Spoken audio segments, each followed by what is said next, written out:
Colorectal carcinoma mean colon और rectum दोनों का कार्सिनोमा होता है। कोलॉन अब असेंडिंग, ट्रांसवर्स और डिसेंडिंग कोलॉन होती है। कुछ कोलॉन का पार्ट राइट साइड पे होता है और कुछ लेफ़्ट साइड पे होता है, ठीक है। और इसके अलावा रेक्टम, इन दोनों के कार्सिनोमा को हम कलेक्टिवली कोलोरेक्टल कार्सिनोमा कहते हैं। अगर तो राइट साइड का कोई भी ट्यूमर है, मतलब कि राइट साइड ऑफ कोलॉन अगर इन्वॉल्व है, तो वो पेशेंट किस तरह से प्रेजेंट करते हैं, उनके राइट आइलियक फोसा में मास होता है और वो मास क्या करता है, वो इंटेस्टिनल ऑब्स्ट्रक्शन कॉज करता है। जबकि अगर लेफ़्ट साइड का कोई भी कोलोरेक्टल कार्सिनोमा है, यानी कि वो डिसेंडिंग कोलॉन या रेक्टम को अगर इन्वॉल्व कर रहा है, तो वो पेशेंट किस तरह से प्रेजेंट करते हैं। एक तो उनके अंदर पर रेक्टल ब्लीडिंग होती है, tenesmus mean feeling of incomplete evacuation, और इसके अलावा उनके लोअर एब्डोमिनल पेन और बाउल हैबिट्स ऑल्टर होती हैं उन पेशेंट्स की। ये लेफ़्ट साइड के, चाहे वो कोलॉन का हो चाहे वो रेक्टम का हो, वो इन सिम्टम्स के साथ प्रेजेंट करता है। कोलोरेक्टल कार्सिनोमा में कोलॉन का ट्रीटमेंट अलग होता है और कोलॉन कार्सिनोमा का और रेक्टल कार्सिनोमा का ट्रीटमेंट अलग होता है, ठीक है। अब अगर कोलॉन कार्सिनोमा है तो उसको हम डायग्नोज किस तरह से करते हैं, फ्लेक्सिबल सिग्मोइडोस्कोपी पे हम कोलॉन कार्सिनोमा को डायग्नोज करते हैं। ये एमसीक्यू बहुत दफ़ा 7-8 टाइम्स रिपीट हुआ है कि कोलॉन कैंसर को हम किस तरह से डायग्नोज करते हैं फ्लेक्सिबल सिग्मोइडोस्कोपी से, और कोलॉन कैंसर की स्टेजिंग किस तरह से करते हैं वो हम अल्ट्रासोनोग्राफी या फिर हम सीटी स्कैन पे करते हैं। अगर अल्ट्रासोनोग्राफी ऑप्शन में नहीं है तो सीटी स्कैन से हम कोलोरेक्टल कार्सिनोमा की स्टेजिंग करते हैं। इसके अलावा कोलोरेक्टल कार्सिनोमा को डायग्नोज करने के लिए हम बेरियम अनीमा या कोलोनोस्कोपी करते हैं। जबकि रेक्टल कार्सिनोमा को डायग्नोज करने के लिए एक तो पर रेक्टल एग्जामिनेशन करेंगे, बायोप्सी लेंगे प्रोक्टोस्कोपी करके, और बेसिकली स्कोपी ये मैंने इस तरह से इसलिए लिखा है क्योंकि हम लोग रेक्टल कार्सिनोमा में इंस्ट्रूमेंट डाल के हम लोग रेक्टम को देखते हैं, विजुलाइज करते हैं, तो उसके लिए डिफरेंट इंस्ट्रूमेंट्स यूज़ कर सकते हैं, प्रोक्टोस्कोप, सिग्मोइडोस्कोप, कोलोनोस्कोप। ये इंस्ट्रूमेंट्स क्या करते हैं, बेसिकली प्रोक्टोस्कोप सिर्फ रेक्टम को देख सकेगा, सिग्मोइडोस्कोप सिग्मोइड कोलॉन को, जबकि कोलोनोस्कोप से हम पूरी कोलॉन को विजुलाइज कर सकते हैं कि कार्सिनोमा किस जगह पे है। कोलोरेक्टल कार्सिनोमा के ट्रीटमेंट के 3 मेन प्रिंसिपल्स हैं।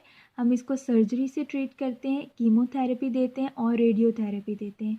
कीमोथेरेपी में ड्रग्स 5-फ्लोरोयूरासिल या फोलिनिक एसिड, ये दोनों का कॉम्बिनेशन यूज़ होता है, ठीक है। सर्जरी कोलॉन कार्सिनोमा की डिफरेंट है, रेक्टल कार्सिनोमा की डिफरेंट है।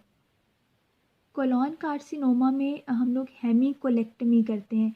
अब देखो colon, this is ascending colon, transverse और डिसेंडिंग कोलॉन। अगर तो ट्यूमर राइट साइड पे है, जिस तरह मैंने आपको पहले बताया कि राइट साइड का ट्यूमर मास के साथ प्रेजेंट करता है और लेफ़्ट साइड का ब्लीडिंग के साथ प्रेजेंट करता है, तो अगर राइट साइड का ट्यूमर है तो उसमें हम राइट हेमीकोलेक्टमी करेंगे। उसमें क्या हम करेंगे, राइट साइड के जितने स्ट्रक्चर्स हैं जिनमें असेंडिंग कोलॉन आ जाता है, ये सीकम आ जाता है, ठीक है, आइलियम का 30 सेंटीमीटर पार्ट, और इसके अलावा 1/3 पार्ट ऑफ ट्रांसवर्स कोलॉन, इस सारे को हम रिमूव करते हैं। कोलॉन को हम 2 पार्ट्स में डिवाइड करते हैं, राइट साइड पे 1/3 पार्ट और लेफ़्ट साइड पे 2/3 पार्ट, ठीक है। तो राइट हेमीकोलेक्टमी में हमने राइट साइड के सारे स्ट्रक्चर्स को रिमूव कर दिया। अब अगर उस कैंसर ने ट्रांसवर्स कोलॉन को भी इन्वॉल्व कर लिया है, तो उस केस में हम एक्सटेंडेड राइट हेमीकोलेक्टमी करते हैं। इसका मतलब कि हम लोग ना सिर्फ ये असेंडिंग कोलॉन, आइलियम, सीकम को रिमूव करते हैं, बल्कि साथ में पूरी ट्रांसवर्स कोलॉन को रिमूव करते हैं। जबकि राइट हेमीकोलेक्टमी में सिर्फ हमने 1/3 पार्ट ऑफ ट्रांसवर्स कोलॉन को रिमूव किया था। अगर ट्यूमर लेफ़्ट साइड की कोलॉन में है, मींस के डिसेंडिंग कोलॉन में, तो उस केस में हम क्या करते हैं, उस केस में हम लोग एक तो डिसेंडिंग कोलॉन रिमूव करेंगे, सिग्मोइड कोलॉन को रिमूव करेंगे और साथ ट्रांसवर्स कोलॉन का 2/3 पार्ट रिमूव करेंगे, ठीक है। ये हमारे पास कोलॉन कार्सिनोमा का ट्रीटमेंट था। इसके अलावा रेक्टल कार्सिनोमा के ट्रीटमेंट 3 ऑप्शंस होती हैं हमारे पास।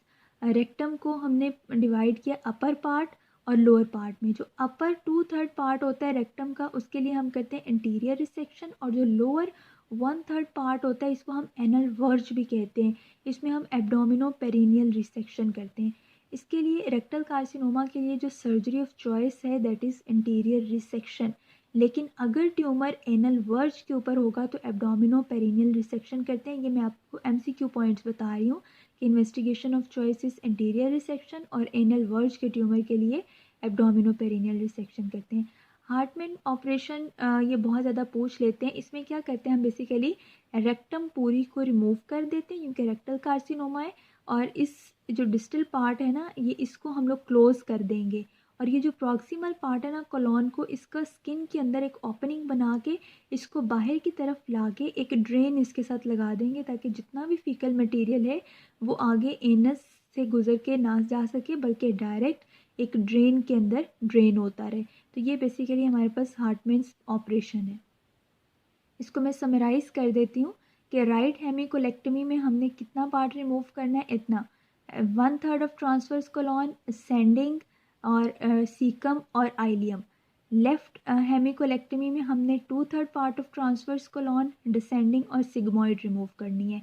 इंटीरियर रिसेक्शन रेक्टल कार्सिनोमा में करते हैं, उसमें अपर पार्ट में हमने इंटीरियर रिसेक्शन करनी है अगर upper part of rectal carcinoma में ट्यूमर है, ठीक है। इसमें हम लोग इंटीरियर रिसेक्शन करेंगे, और अगर लोअर में मतलब एनल वर्ज पे है तो एब्डोमिनो पेरिनियल रिसेक्शन करेंगे।